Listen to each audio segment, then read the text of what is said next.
All right, folks. Back in the lab, back in the studio. Captain's Law Podcast. Another episode. Get ready to drop some hot fire. Got my two men with me. Yuri Simmons. What's happening? Clarence James. What's happening? So what's the topic today, man? Stocks, stock market, stock exchange, all that good shit. I don't know shit about the stock. You know what I'm saying? Yuri only know a little bit.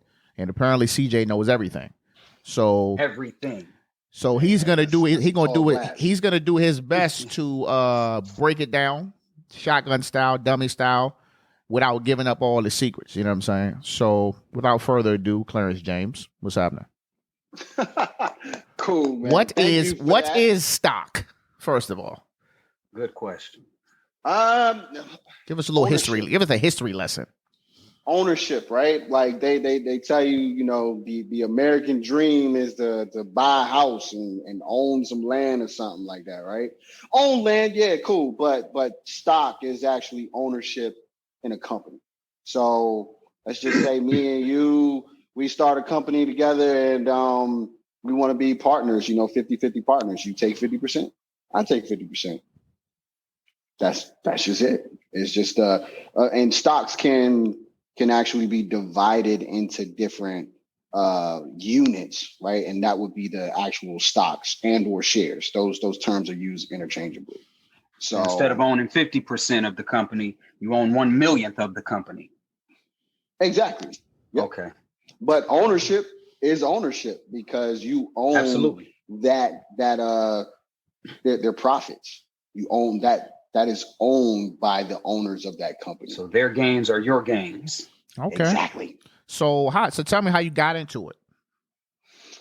It was pretty interesting how I got into it. My mom started me out with a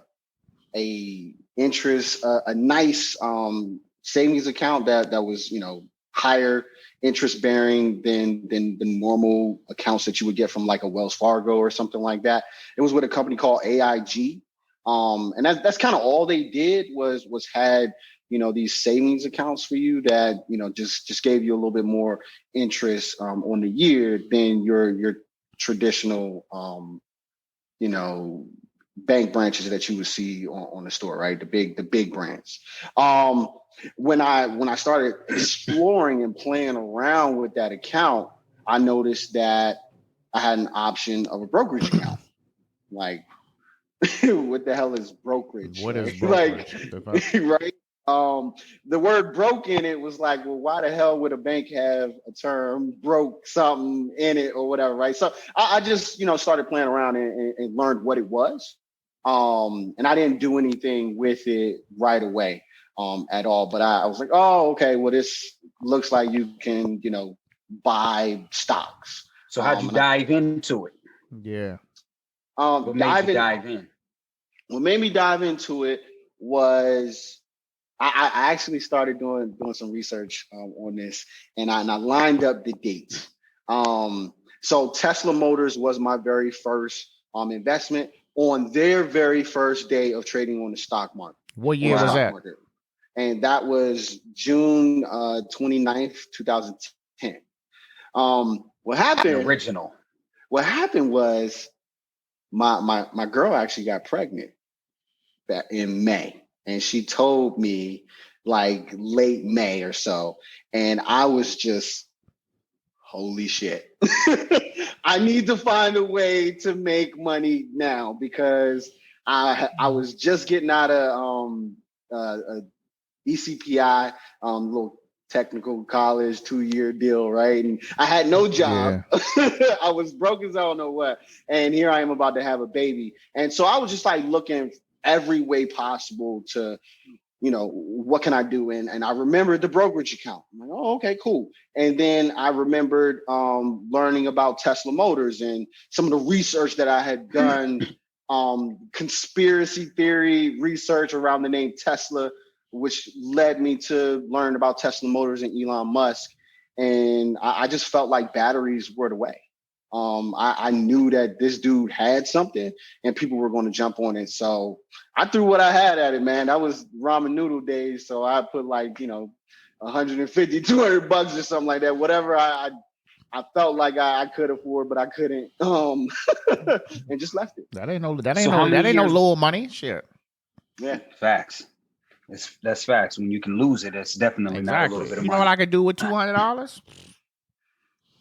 Maybe. I don't know. Pay this light bill. What the hell? Super facts. All right, Yuri. That is true. So I guess my start, you hear about it all your life, or not all your life, but you hear about it. You see the people trading and what have you. But I think that I guess the best genesis portion for me will be a client of mine had been trading, a young fella, and his uncle, he meets with his uncle almost every few days, and they go over plays and what have you. And he had been talking to me about stocks, and I guess I had gotten enough conviction to download Webull again. Another client had been telling me all the money that he was making, and I had got enough gumption to download Webull again. And I'm not promoting that, by the way, but I had downloaded Webull. Webull might be all right, man. Yeah, it might be. It might. I mean, it's been okay, I guess, for me. But drop that affiliate link. Super facts. He had gave me a couple plays. I think he had dropped Blink on me. My client who meets with his uncle regularly, he had dropped a couple plays on me, Blink, and I had seen some folks talking about DraftKings online. I'm heavy into football, sports kind of, and so I was like, you know what, I might give this thing a shot. And I put some money in, and I had been checking and I guess trying to do my due diligence and researching the companies, not really knowing what I'm looking for, but trying to build up, I guess, the conviction, as they call it, to make certain plays. And I just hopped out there and threw some out to eat money in a couple of stocks. And I had been checking. And after a few months, my client had said, so what, how much money are you up? Are you down? He came back to check on me. And I hadn't checked in a while because I had grown weary in the search or I guess weary in the in well doing, so to speak. And I went back to check, and I was up a few $100 in my stocks. And I was like, oh, snap. Percentage wise, I was way up. But I bought, just a few dollars. And so from there, I started to take a class on options. But that's where I'm at currently, as I'm in my class on options. I won't drop their link because they ain't paying me yet. And I don't even know if it works, if the class works yet. But we're going to find out real soon here. That's my start. Okay, all right. So I'm just drop mine. Mine ain't nearly as in-depth as either one of y'all's. So for me, I always heard about stocks, but that was definitely something that was never a conversation in my household coming up. Right. Shame on us all. I mean, because it seemed like we all finding out about 20 years too late compared to the rest of the people in the game. But, what kind of drew me to it was, well, I won't say drew me to it, but I was kind of like back and forth because at the end of the day, it's gambling. You know what I'm saying? And I'm not a good gambler. You know what I'm saying? I remember when they opened the Maryland Live down there at Arundel Mills Mall, and I was like, it's a casino. It's down the street. Let me go check it out. So I probably went up there like 3 times, and this was when they first opened it, and all the machines, like everything was electronic. There was like the blackjack, the roulette, poker, all everything. Every handle. Well, no, when you doing like 21 blackjack, you press the button. Okay. Like there was nobody to give you the cards. So I'm just in there losing $50, $60, $60, $70 there. I think I lost like $20 when I first got there. I was like, this ain't for me. I'm done. And then we went to Vegas for a wedding, and I had lost $200 in person. Like, let me get that off you. You know what I'm saying? And like 3 hands of blackjack. I was like, the wife was like, hey, get your ass up. We done. You know what I'm saying? She's like, this our fun money. You out here, we about to be eating ramen noodles in Vegas. You know what I mean? So time goes by, I'm not paying nothing, no attention, you know what I'm saying? And then I see this whole GameStop, AMC, Dogecoin thing, and I see Facebook going crazy, Twitter going crazy, Instagram going crazy. People that I didn't even know that was in stocks was making stock posts. Like, I'm like, speak on that for a second. I'm like, when y'all niggas get into stock? You know what I'm saying? Well, why was I not hipped? People that I know closely. My man hit me, he was like, bruh, you need to go ahead and get on that Robin Hood, man. I'm telling you, the joint going crazy. And I'm like, oh yeah, when you get on Robin? He's like, man, I've been in this joint a couple months. I'm like, you out here coming up on money for months and you ain't tell me? What's that about? You know what I'm saying? So then the next day, this whole Robin Hood freezing the money, people can't get their money, the joint and surge, people trying to cash out, they won't let them cash out.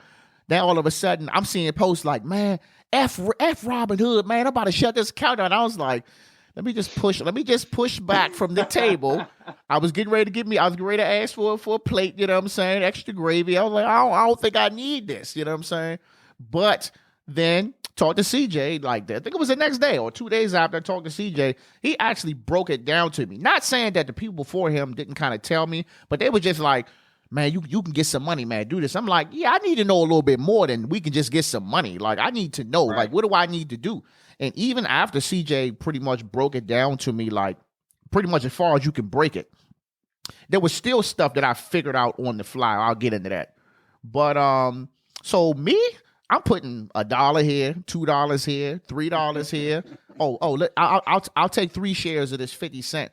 Bro, I'm not putting all that money in there right now, dog. I'm like, look, I need to wake up. I got about, I think, 6 stocks right now.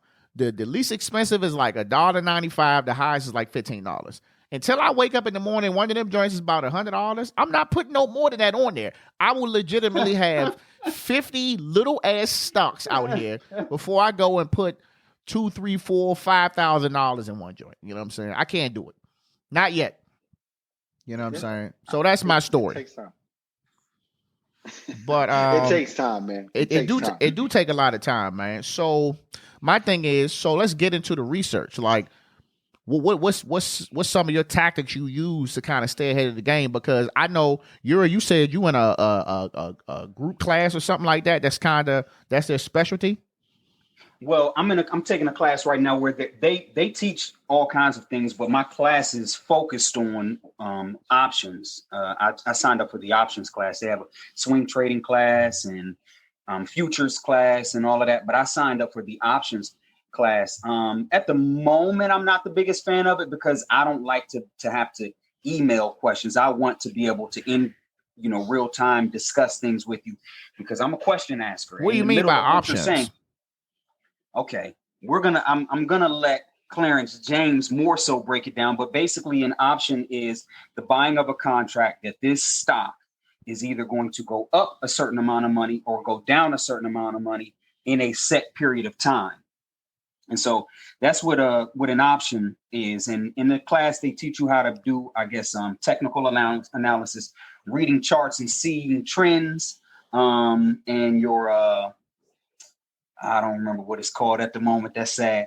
But basically, like your breaking points. It's another term for it that I'm not using correctly. But that's what an option is. It's a contract to say I'm betting, like gambling. I would say that's closer to the gambling aspect of it than actual buying of shares in swing trading. So let me get this straight. So it's kind of like, say, like they got this sports betting thing down here now. It's supposed to be huge. So what people do is they go down to Capital One Arena and they stand in line and they go and say, hey, the Washington football team is going to beat this team by X amount of points type deal. Mm-hmm. Something like that. It's something like that. The difference between this and that is, to me, the biggest difference is the house is a little different, and the most important part that's different is once you put your money up when you're gambling, if you lose all the money that you put up. And with options, it does not have to work that way. You can kind of set your limit with what you lose. And so it works a little different. CJ can break it down a lot further than I can. But you don't have to lose. Like, let's say I put $100 up. I don't have to lose all $100. And when you do that, when you bet on the Washington football team, when you put your 100 up, if you don't win, your 100 is gone. Yeah. And so, it's a little different, and it's I don't want to say safer, but it seems a little safer than that. But I'll let Clarence James explain in further detail. I mean, I'll just add a little bit to that with options. it gives you leverage. So instead of like you asked what is stocks, and I said it's ownership, right? You own a part of the company. Well, options, you're not buying those stocks, right? You're buying the right to buy 100 stocks, 100 shares of that stock at a given price, right? And that price is, either betting is going up or betting is going down, right? Something like that. Give us a quick scenario. Like today I bought an option for one of these joints that's tied to Bitcoin tonight. As a matter of fact, I bought it, and I'm betting that this thing is going to continue to ride up. So what I'm doing is I bought one contract, and that contract represents 100 shares at a given price. I think the price is, by the time I bought it was like $81 a share. And I was betting that this thing is going to go up to $83 a share. So I bought that $83 strike price option, right? That call option. Keyword strike. Yeah, the strike price is just like your target, right? It's the target that you're trying to get to. So it's at 81 now, and I want to get it. I want it to be at 83. This is my strike price, right?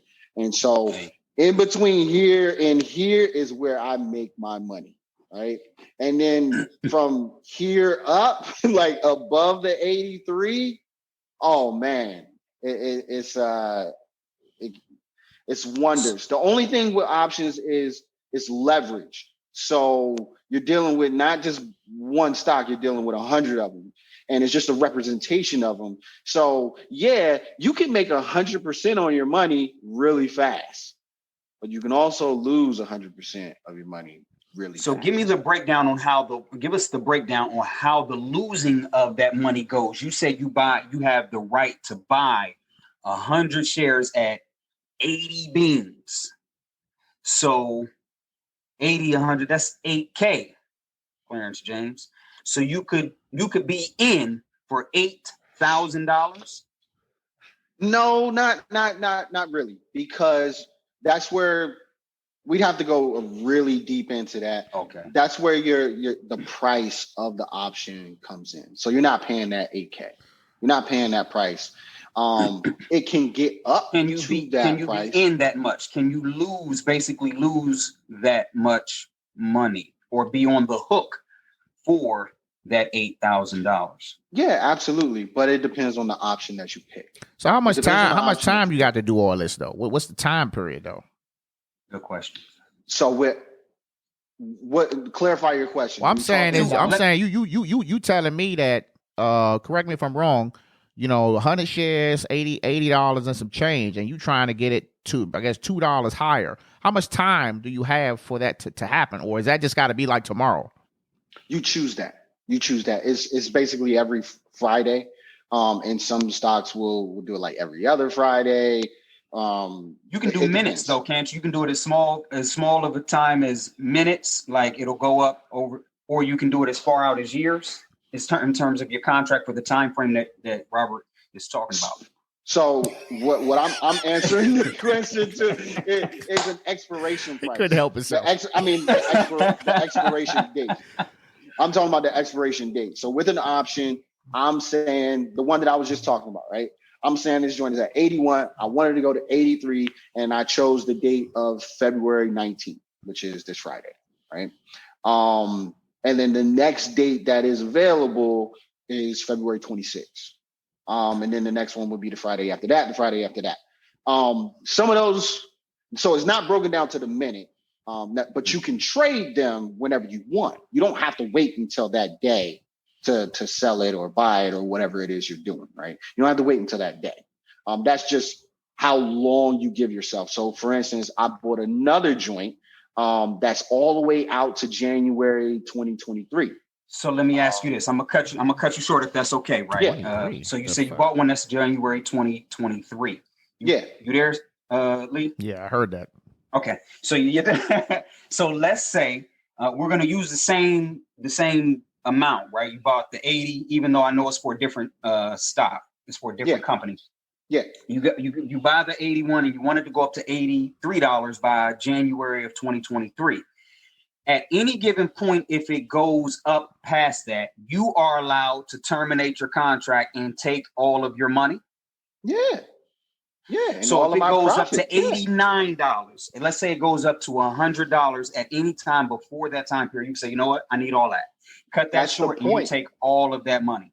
That's the point. Now, so I'm just going to set the boundaries for it going under? But go ahead. So I'll just be honest with you. The stock that I'm talking about, or the company that I'm talking about, is Carnival Cruises. Mm-hmm. Carnival Cruises, I think they usually trade before Corona. They would trade at like $60 a share or something like that, right? I could be wrong, but whatever the normal price is, they're at like exactly they're at like $21, $20 a share right now, right? That's they're what is that, 66% below where they normally trade at. So we know that right now Carnival ain't doing nothing. It ain't moving. They not even selling tickets and until boarding passes until March now, right? I think that actually just came out that they were going to start that. So I'm betting that this joint goes up from $21 to like $23 by January 2023. So you see what I did?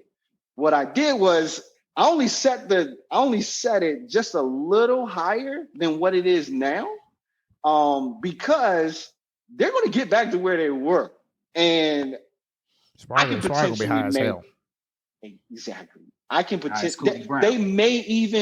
There may be so much excitement that they go above where they were before. So I kind of just like put a no-brainer out there. Now, this is nowhere near financial advice. I'm not telling you to go do what I did. I'm just using this as an education. No one here is giving financial advice. Just want to put that out smooth there. Just put a note in my phone note. I'm not even going to hold you. I put a note in the phone. Carnival. I'm looking it up. Don't worry. Hey, look, this not gonna be published till Monday. It'll be too late for him then. Nah, it won't be. He'll be good. So let's say Carnival shoots up in March to $25, right? Okay. Did you buy the contract? And so basically what you're saying is when you go to make that purchase, are you automatically buying the potential of 100 shares? So like, let's say, I'm trying to figure. I apologize. I'm struggling with how to word it. So you buy a potential 100. So if let's say you bought that potential 100 shares, you're getting, if it goes up that $2, you're coming up $200 off the Carnival. So you can never. You have to look at the Greeks, which is that's a way deeper conversation than this, right? Okay. The Greeks is it kind of, you can start to calculate what your profit will be, but that changes for each and every option. So it's hard to tell right now. We'll back out. We'll shelf it. And all right. So let's shelf that. I want to move on to the next topic. So when I think of stocks, all right. Now, granted, I'm the greenest person in this conversation. When I think of stocks, I'm thinking trading places. You know what I'm saying? Yeah. Eddie Murphy in the joint. They got the papers. They in there. Sell. I'm thinking like that. Baby. But now, you know what I'm saying? 2021, we way more advanced out here. It's apps. You know what I'm saying? So all I know is I know Robinhood. I've heard of Webull, and I think you got some other ones. I don't want to say the wrong names. But talk about these apps, man. I mean, I don't know what you know or what you don't know, but like, what ones do you like? What ones don't you like? Which ones don't you know shit about? I love TD Ameritrade. I love Robinhood.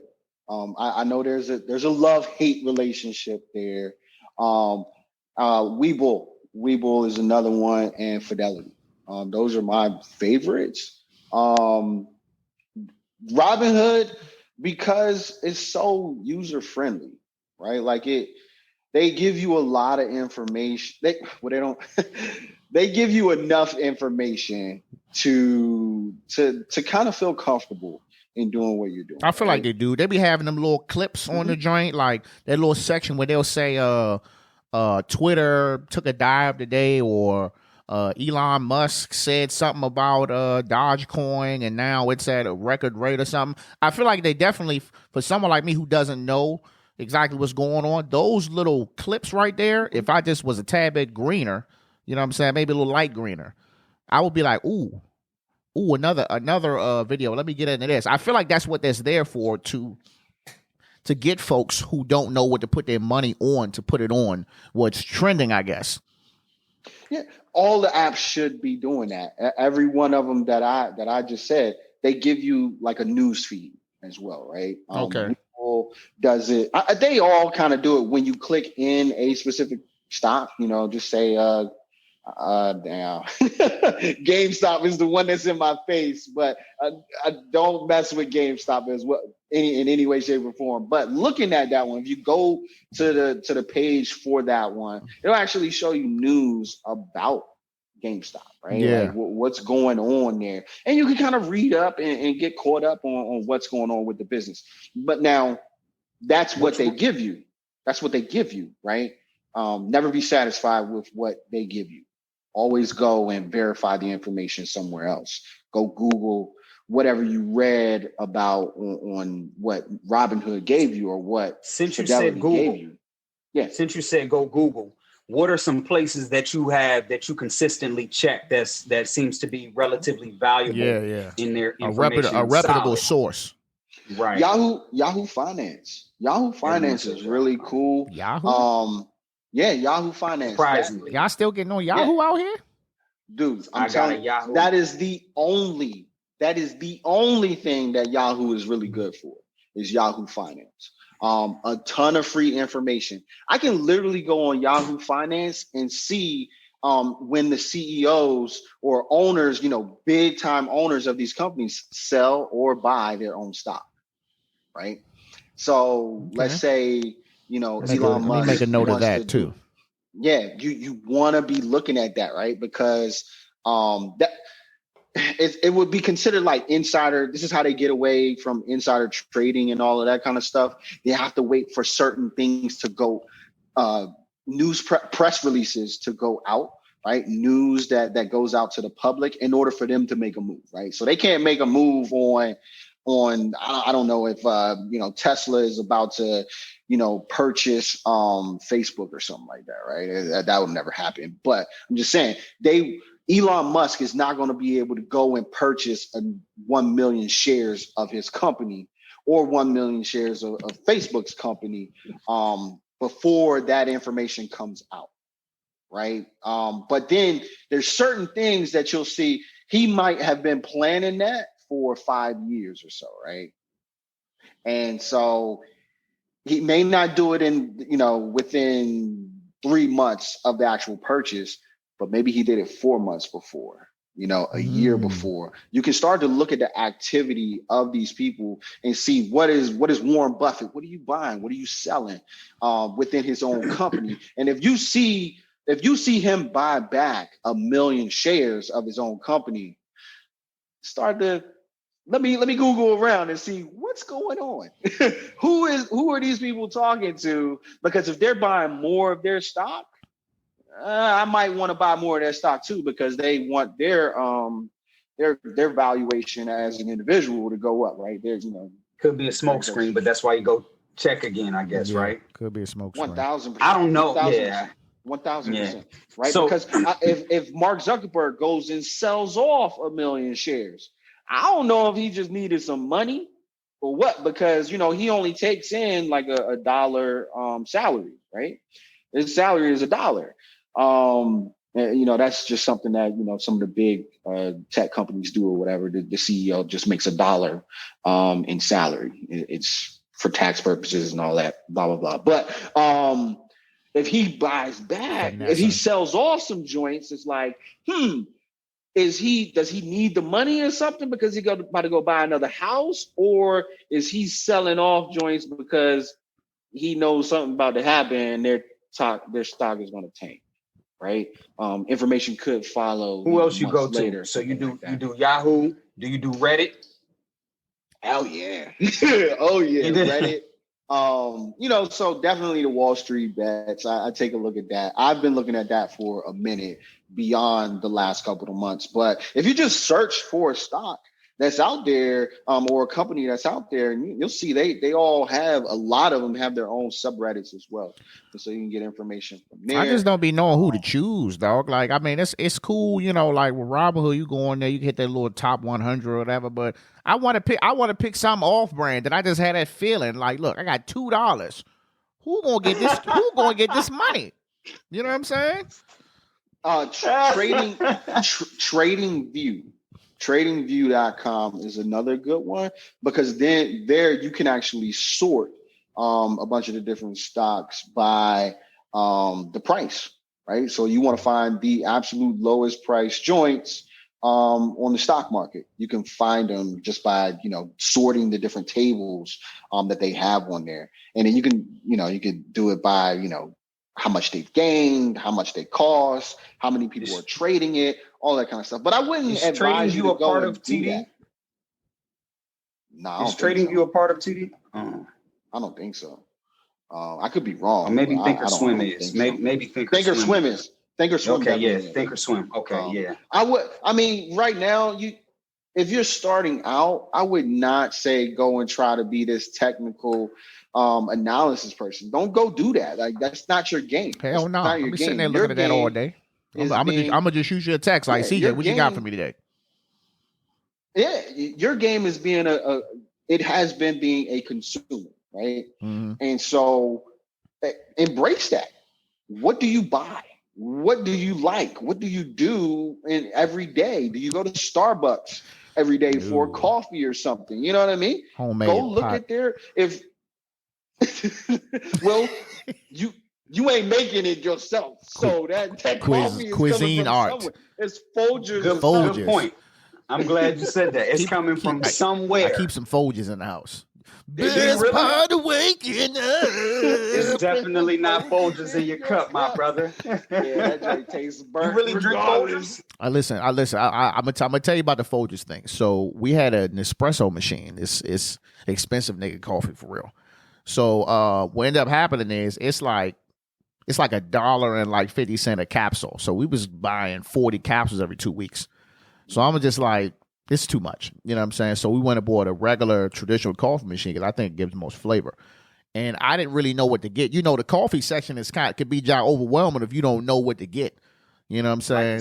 So I just was like, well, let me just get this Folgers. And then my wife was drinking it. She's like, you bought Folgers?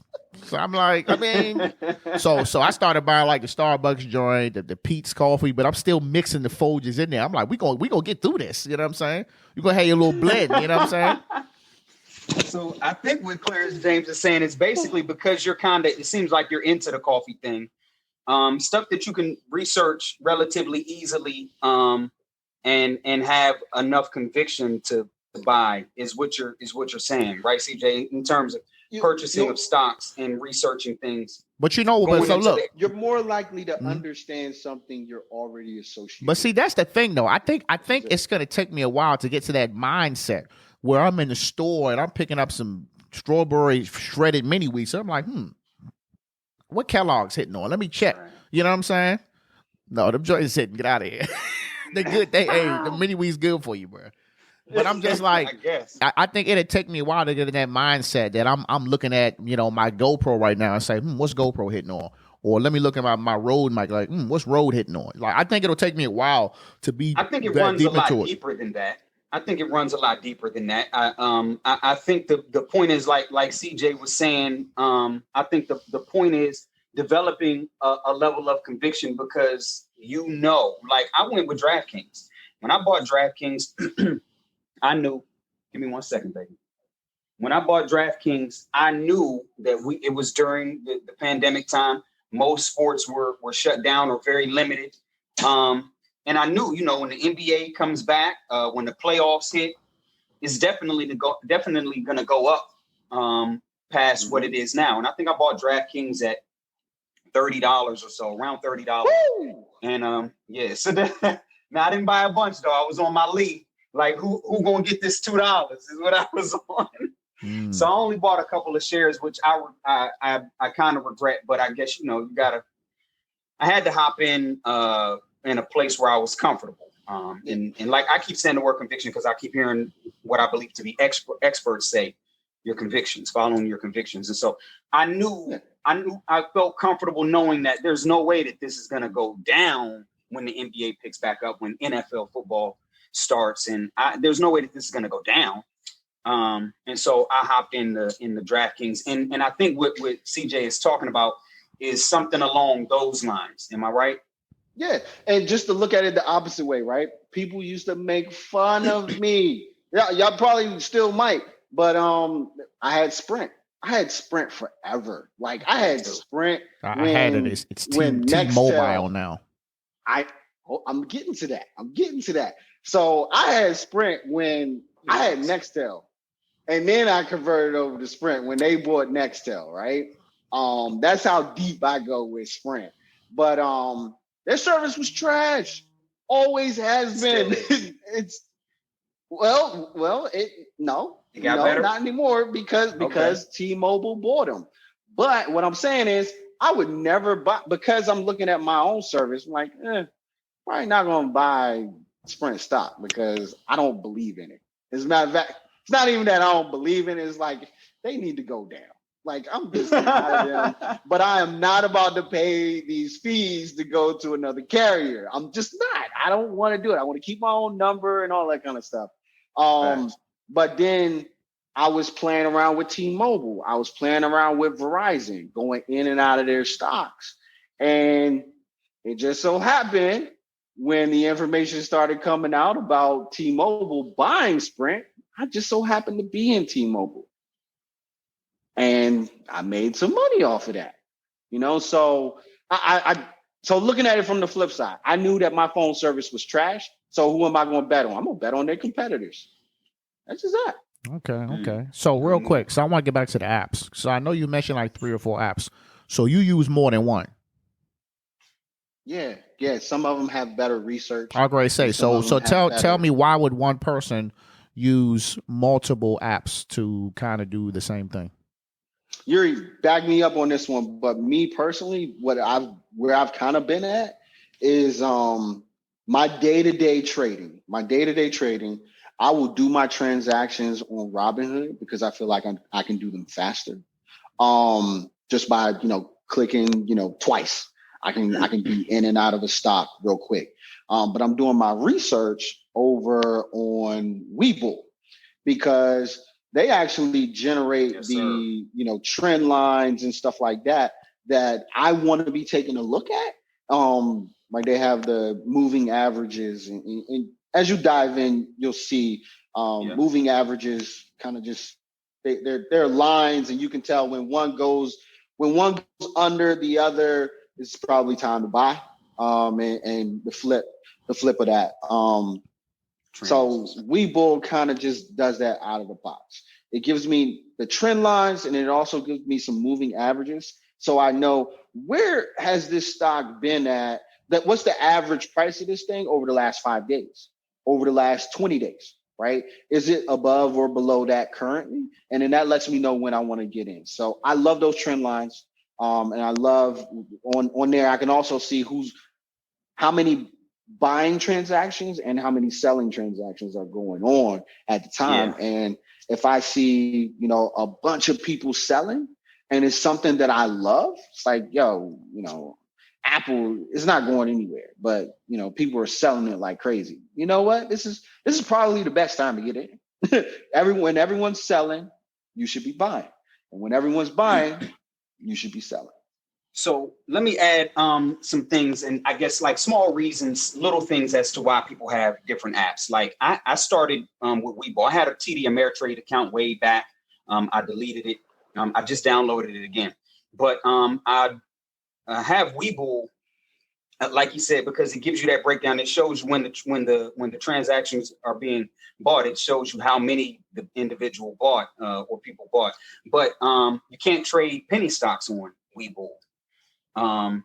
And little things like that. So you may have to have other things. There are certain apps that break down options. I think Robinhood, CJ was saying, breaks down options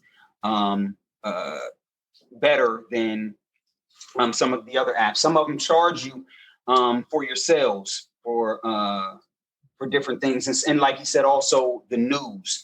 Webull has a good reputation for the news that they put out. And so it's little things like that.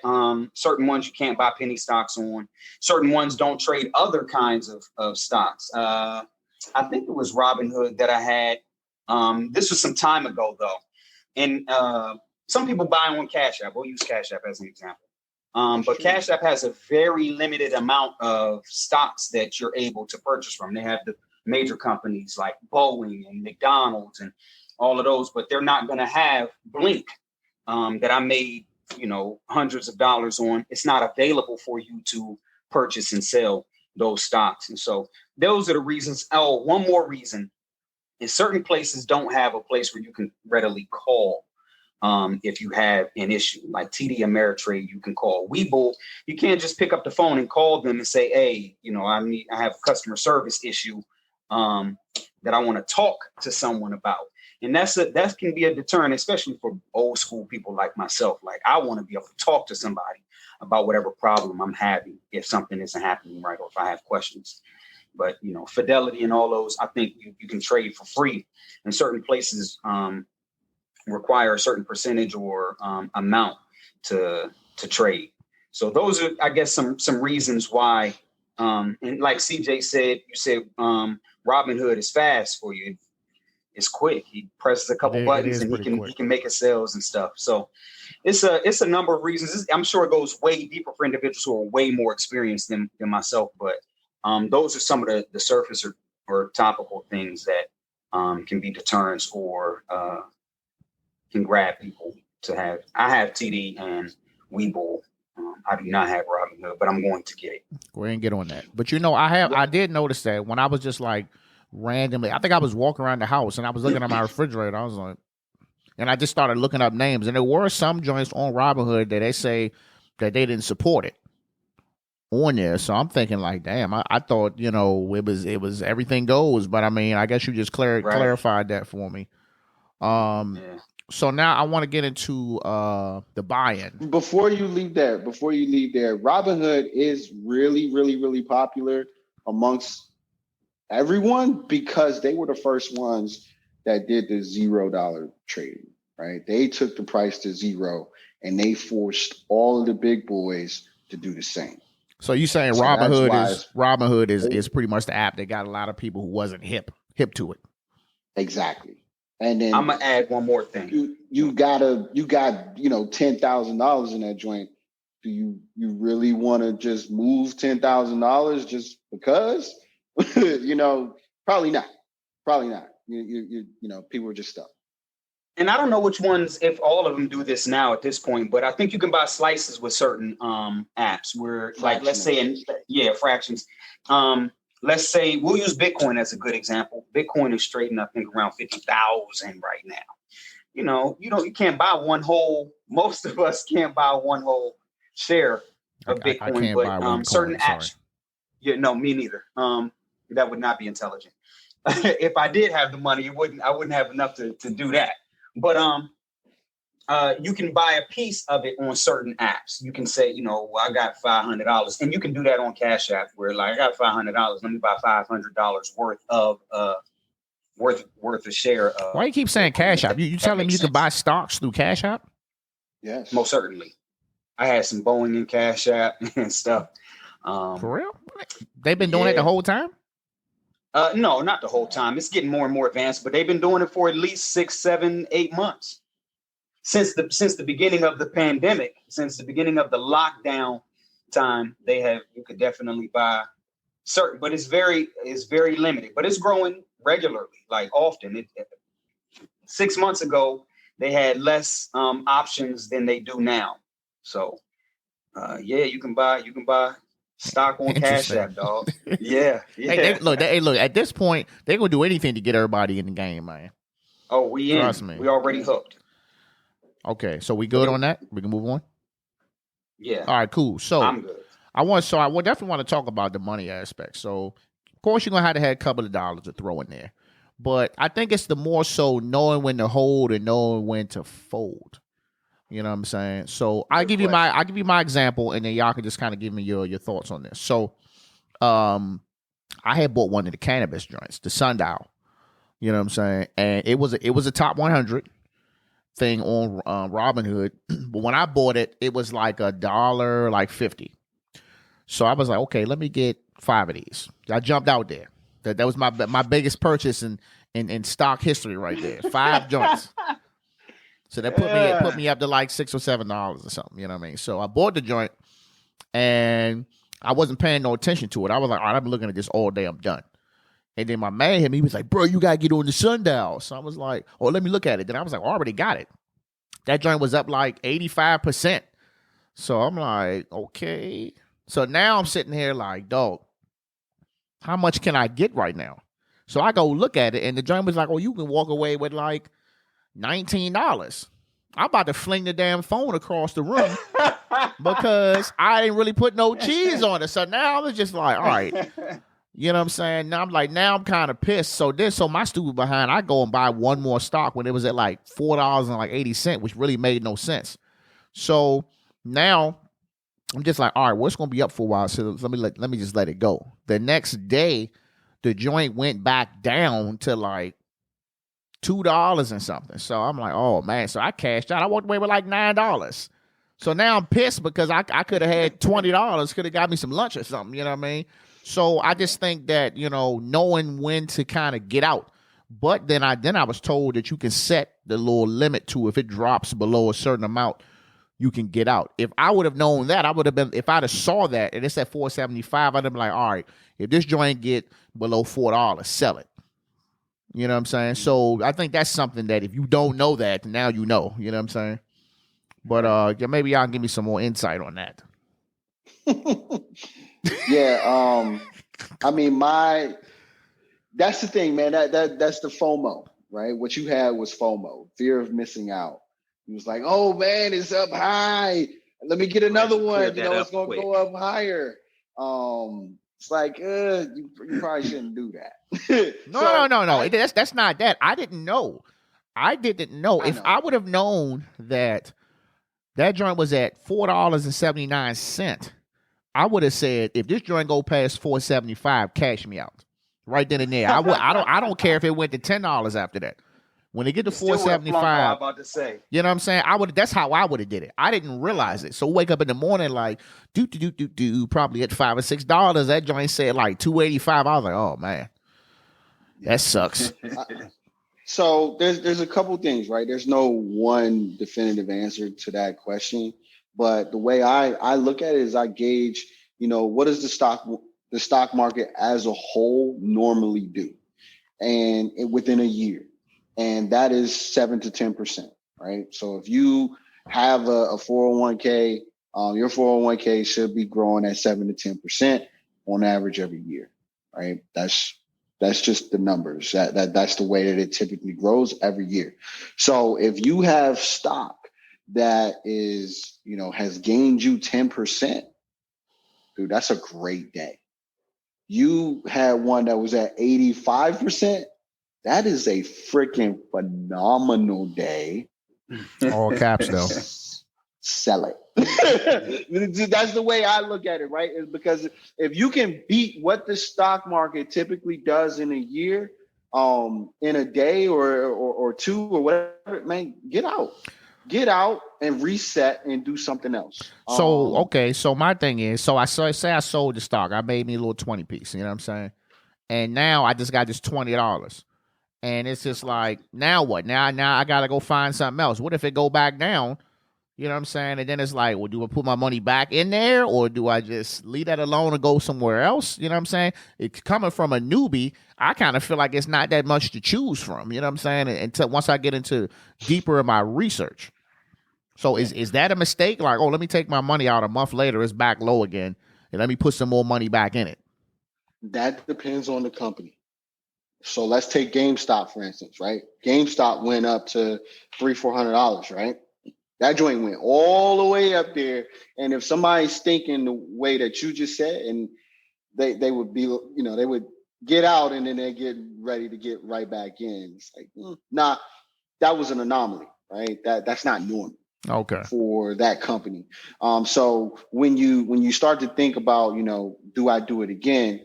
You need to look at the company, look at their stock. If you want to take a look at them over the last year, what have they been doing? Has it, the trend line, is it going up and down consistently? Then catch the wave, rinse and repeat.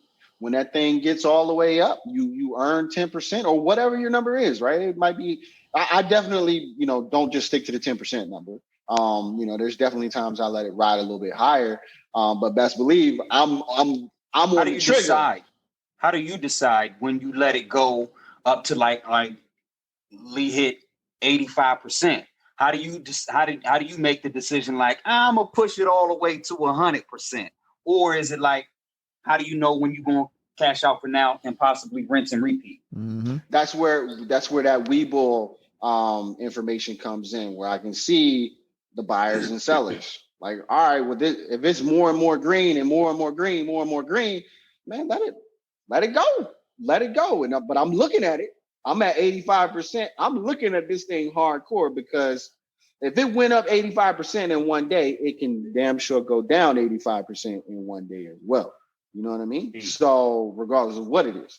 So I'm looking at it. I'm looking at that the buys and the sells. And as long as those buys, when they start slowing up, I'm done. I'm good. Okay. I'm gonna take my money. And then if this is a joint that I know that does do that, I know that it's gonna go down eventually. That may take a week. It may take longer than that. But when it does, like, this is a good price, I'm going to go in. And to your point of, when there's a thing called a trailing stop loss. And this gets into what you were talking about. Well, if I don't want to lose money or something like that, or if I go up this high, then I want to sell with the profit and stuff like that. So 85%, let's use that one on Sundial. What you can do is you can set a trailing stop loss, and that allows you to set a percentage drop from the highest point that it gets to. So you rode this thing all the way up 85%. And if you would have set a trailing stop loss at 5%, if it dropped down to just 80% profit for you, it would automatically trigger a sell. You wouldn't have to be involved at all. And so you took 80% instead of 85%. Does that make sense? A little bit. All right. So just think about it. This thing is monitoring how high this stock goes up, and whatever the height, whatever that peak is, if it ever drops 5% from that peak, it sells right away. So like you went up 85, if it dropped 5%, if it dropped down to drop down 5 and you're only at 80%, it just sells it right away. Let me ask you this real quick. For your loss on the opposite end, where do you typically set your loss, your stop loss at? Like 5 to 10%. Like just a stock that I'm just normally getting into. 5 to 10%. Is that a conservative place, or is that the usual, or is that kind of like I'm a risk it all type of brother? What are the levels, if that makes sense? So I'm never a risk it all kind of brother at all. So I'm not putting in 100% of my buying power into one stock. Not doing that at all, right? No, not like that. Wrong. Not like that. So like, let's say you typically put in your boy that you put me on to, I think he said he buys 125 shares of pretty much anything that he buys, right? Yes. So what would be the levels in terms of percentage? You said 5 to 10% is what you do. Are you on the conservative end? Are you on the mid-level, or are you more of a risky person? So if 5 to 10%, let's say 5 to 10% was the conservative, like I don't risk much. Lee is clearly conservative, right? is 5 to 10% where at least should be. And if I'm like, sometimes I like to roll the dice. Sometimes I like to go all in, and sometimes I'm a little more conservative. And so if I'm a moderate individual, would I be 10 to 15%, or that's not how it works? Pretty much the safe thing to do, or the intelligent person does a 5 to 10% thing for most of theirs, or is it like it depends on the stock?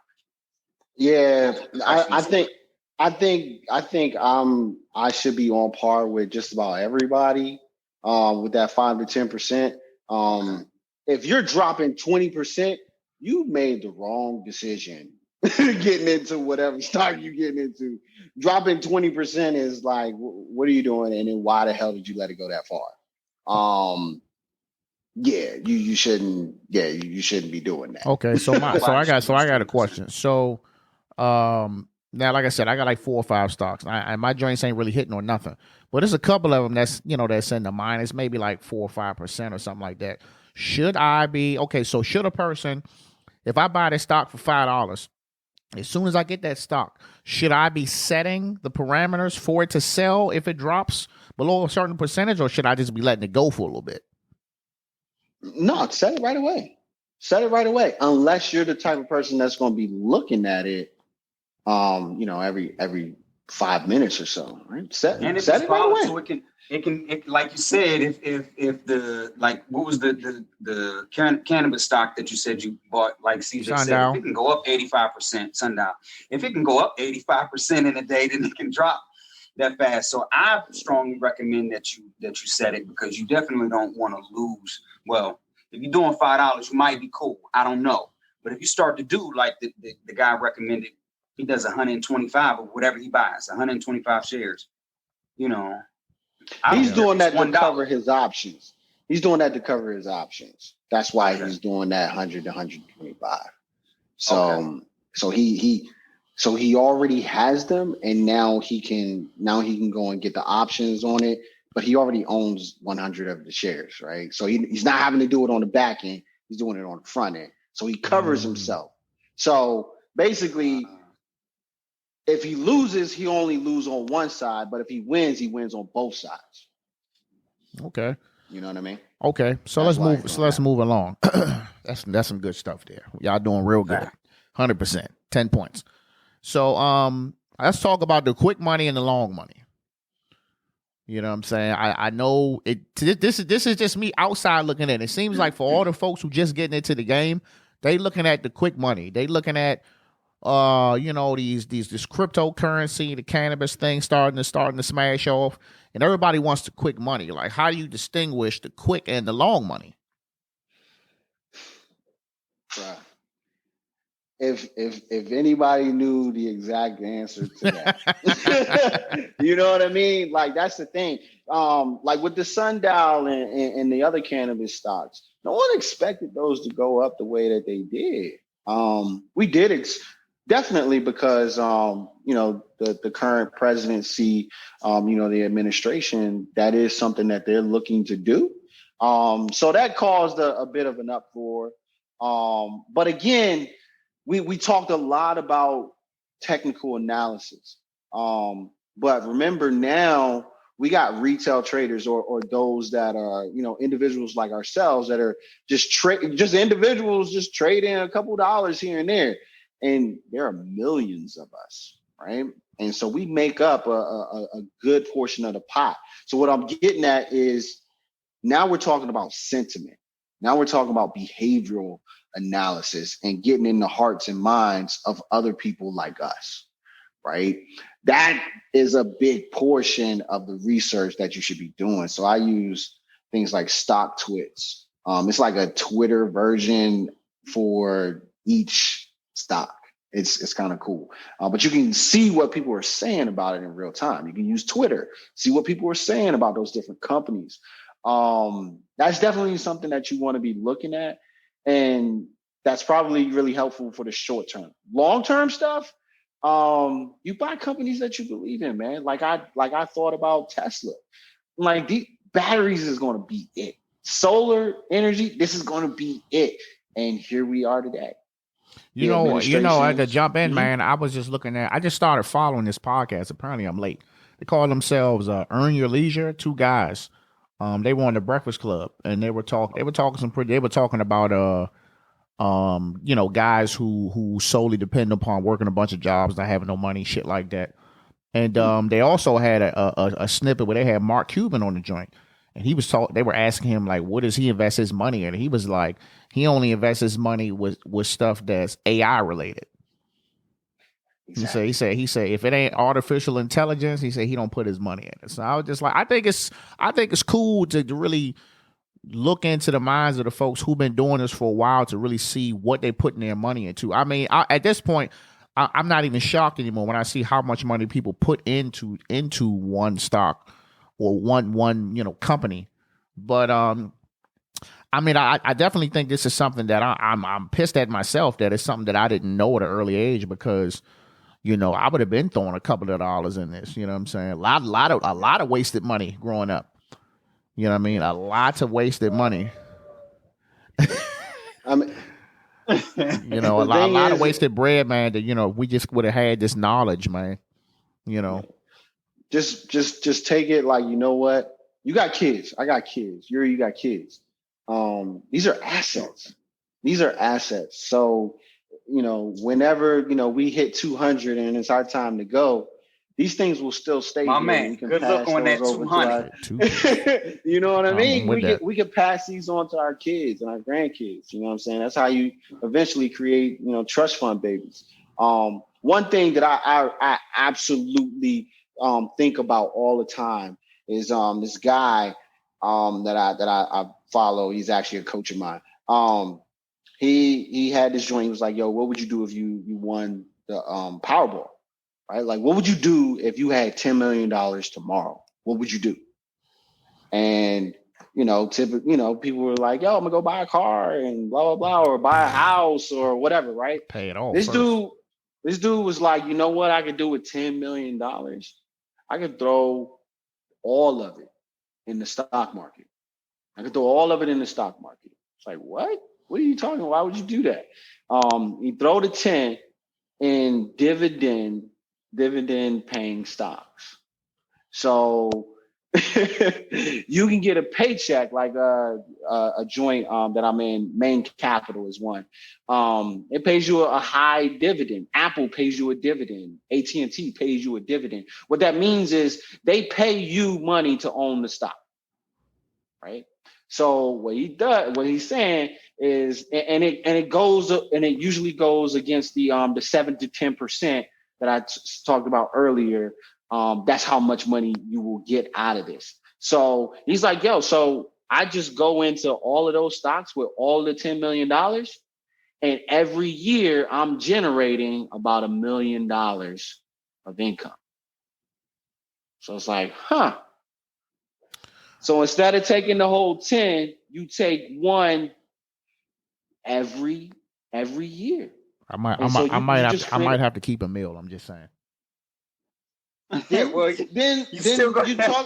make 900,000 a year. Yeah, that's cool. It's up to you. But by that time, you have freed up so much time. You know what I mean? Like you bring it in now. Factor in taxes, right? Factor in taxes. You're gonna have to pay taxes on that income, but just think about that thought process. Just go through that thought process of some of these trust fund babies. They're handed stocks valued at $10 million or more, and that's what's generating them millions in income a year. You know what I mean? So it's like, what else could you do with your time? Put me in the game, coach. Tell coach I need his number. You see what I'm saying? Like that's the way I kind of think about things is, you can do some stuff with this. That's good, man. That's so much good information, man. Look, I think we covered a lot, man. Just for whoever don't know, at least you know something. Shit, I know something, man. I mean, what you guys got planned for the future, man? What y'all got planned for 2021? We're gonna wrap it up in a minute. Yuri? I'm gonna let Clarence. Okay. So once I finish this options class, I'm hopping in and options and the little stocks here and there will be my main focus, swing trading. A little, but I'll try to. I'm gonna give the options thing a full go for the remainder of 2021. And if it works for me, then I can't stop, won't stop. Take that. That's it. As far as trading goes, or as far as the stock market goes, I'm gonna be all in on. I'm gonna try to master this if I can. Okay, CJ. I'll keep it all the way with you, man. The stock market is definitely a moneymaker, right? But the thing is unless you have the term "it takes money to make money" comes from the stock market. If I had $1 million to play with in this joint, we good. I can make some serious dough off of this. But me personally, I've been doing this for 10 plus years. I made a good amount of money. So what I do is I move, some of that money out, and I invest I recently invested into a business where I can generate 60% in a year. And that's just based on my work ethic, right? Like I can do that. Stocks, you can do research and you can do everything that you need to do. But you can still lose money because you're not 100% in control. That's the only thing, so it's not that I'm ever going to get out of it. It's just, I want to go and generate another level of cash so that I can bring that $10 million back over here so I can sit on my ass making $1 million a year that we talked about earlier. So that's kind of what I do right now. Is I'm definitely staying in the game. I'm not going to just remove all of my positions, but I am taking funds, and I have taken funds out to invest in businesses so that I can grow that and then throw that money back into the stock market and rinse and repeat, baby. Rinse and repeat. That is just it, man. Okay. Well, I think for me, man, just continue to just learn more as I can go, man. Because my ultimate goal is to just be able to get up, man. If I'm still working a regular job, that's fine. But the name of the game now is where's that other source of income coming from? And it's like, it's cool to have the other source of income, but the really ultimate goal is to have that, and you're not like killing yourself to have extra income. Not like me, like I'll be home, you know what I'm saying? I've been working from home since the pandemic, but it's like, I'm gonna work overtime, but I'm still in the house, but I'm up for 16 hours. Like, no, I just want to make some extra money, and I'm still just working a little 8 hours, and I did whatever I needed to do to get that extra money. That's really my ultimate goal. So I don't know if this is it, but I'm gonna keep looking into it, man. I encourage anybody who don't know shit about the stock, or who do know about it, tell somebody who know about it, man. This is a conversation that we don't have enough of, you know what I'm saying? Definitely don't. We go out here and we buy bottles, we buy tables, and we buy these chargers, you know what I'm saying? And we go spend money on these clothes, these Balenciagas, you know what I'm saying? But then when somebody say, let's throw a couple dollars in the stock, you know what I'm saying? Like get real cold. You speaking Swahili or something. It's like, we need to learn about this. Like when it's my time to check out, I'm trying to make sure my family and my family's family good. Yeah. Yes, I don't want my son or my daughter to slave and work like we did. You know what I'm saying? They're gonna work, but I honestly, I don't expect him to ever know what it feels like to go through what we went through. I want them to have the morals, but if they don't have to go through it, no, they don't. You know what I'm saying? Right. Yeah. Real quick. First of all, we need to learn Swahili literally and figuratively, like you used it in the stocks. But just that quickly, I forgot, man. That sucks. That sucks when that happens. Look, you can put it in the comments on YouTube, all right? Here's my thing. I don't want. This is a time of hype, right? This is a time of hype, and it's trending right now. I just don't let it. That was it. Don't let it die out, man. This happens every 2 to 3 years. Something just happens, and then everybody gets infatuated with the stock market or Bitcoin or something like that, right? And then it just dies off. So my thing is, get in there and just stay in there, because think about it like Apple. Apple was one of those stocks where it started out at nothing. It started out at nothing. But if you would have held that thing if our parents would have bought into it and held it, up until now, man, millionaires. That's what we be. That's what we be. I agree. Now. I definitely agree with the trend thing, man. I feel like this whole stock market thing is potentially, just like these challenges out here. You know what I'm saying? Somebody either June bugging or silhouetting or bussing it. You know what I'm saying? Or we stocking it, and next we're gonna move on to something else. I mean, what was people doing before this? These what's them little games, gambling games, and all this other crap, the pyramid schemes and RCN cable. we always in something, man. But it's like we don't want to get in something that been going on before we was born. And this ain't everybody. You know what I'm saying? Everything I'm saying, this is my opinion. This is just me watching. You know what I'm saying? That's a reality. We be so quick to go out here and do something to make us look stupid. But we don't be wanting to have these conversations about something that can put us over the top. You know what I'm saying? Or put somebody your family over the top once you're gone. Makes people a little uncomfortable, especially if we don't already know much on the topic. Hell yeah! Look, if you don't know, it's the internet. It's 2021. The technology, the information is there. You can learn how to build a damn rocket off of YouTube. I mean, you can learn about the stocks, dog. So real quick, I want to say this to you, Lee. Increase your scrote size a little bit, man, and put some skin in the game, big dog. Don't stop doing $2 a share, man. Look, man, put some money in, man. It's gonna come, man, but it's like it's more comfortable. I'm surprised I bought this many stock that I bought. You know what I'm saying? I think I probably invested all right. So total, I've invested like $100 total. Oh, okay. So this is over like a bunch of different stocks. It's like $100. You know what I'm saying? Okay. So that was in like a week. So I felt like I jumped out there. You did a little something. Yeah, you jumped out there. Yeah. I just was buying, the joints was going up a little bit. You know what I'm saying? Yeah. And this is a bad week, just to let you know. I can tell. And right now, like across the board, things are just not doing as well as they. My blink and it's dumb low. Yeah.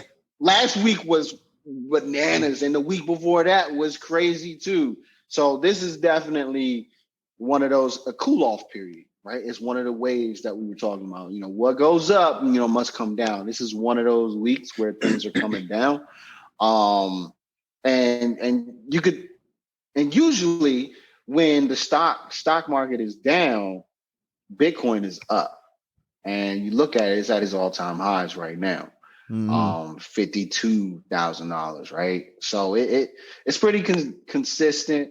But don't be weary, man. You didn't make any bad choices or anything like that. Right now, it's just a bad week. I'm definitely gonna get off here and set them limits, though. Yeah. But look, man, we're gonna wrap it up, man. I definitely thank y'all, man. My two good men. For those who don't know, I was in the service with these two fools, man. Clarence James was in my recruiting station out Rockville. Yuri, apparently people was walking around thinking I was him.